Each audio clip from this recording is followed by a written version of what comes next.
Laisse-moi deviner, tu reviens du marché, non? Ouais, t'as vu, j'ai fait un super stock de légumes. Mais c'est vrai que maintenant, je me dis que j'aurai certainement pas le temps de tout manger avant que ça pourrisse. Ah, on connaît tous cette situation. On veut faire le plein de vitamines et de fibres, mais arrivé devant les étals, on a les yeux plus gros que le ventre et on risque de perdre la moitié du lot. C'est quand même dommage. Lulina, c'est quand même dommage. T'aurais pas une solution plutôt pour conserver ces légumes plus longtemps?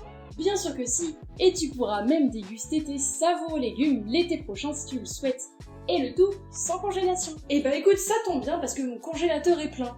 Mais par contre, je vois vraiment pas comment c'est possible. Eh bien grâce à de très nombreux mais tout petits alliés, les micro-organismes et un procédé utilisé depuis des milliers d'années, la fermentation. Des micro-organismes comme des bactéries? Ou des levures? Mais je vais être malade! Mais non, pas d'inquiétude. La plupart des micro-organismes ne sont pas méchants, bien au contraire, on en découvre de plus en plus qui sont des alliés pour notre santé. D'ailleurs, si vous ne l'avez pas vu, je vous invite à aller voir la vidéo sur la fermentation, dont le lien est dans la description de la vidéo. Bon, comment ça marche alors? C'est très simple. Tout ce dont tu as besoin, c'est d'un bocal à fermeture hermétique, à préférer avec un joint orange, de l'eau et du sel. Pour être sûr que les bons micro-organismes se développent, il est important de bien se laver les mains et de travailler avec de la vaisselle propre. Ensuite, il faut laver ou rincer les légumes.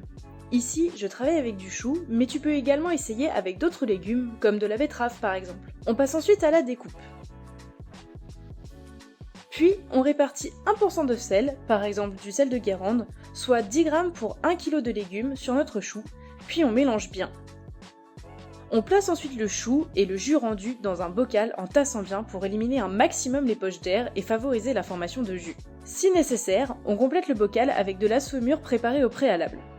Pour ce faire, on dilue 15 g de sel dans un demi-litre d'eau bouillie et refroidie. Cette saumure pourra servir à préparer d'autres légumes, comme des carottes en rondelles par exemple. On recouvre bien jusqu'au bord pour éliminer un maximum l'oxygène et on ferme le pot.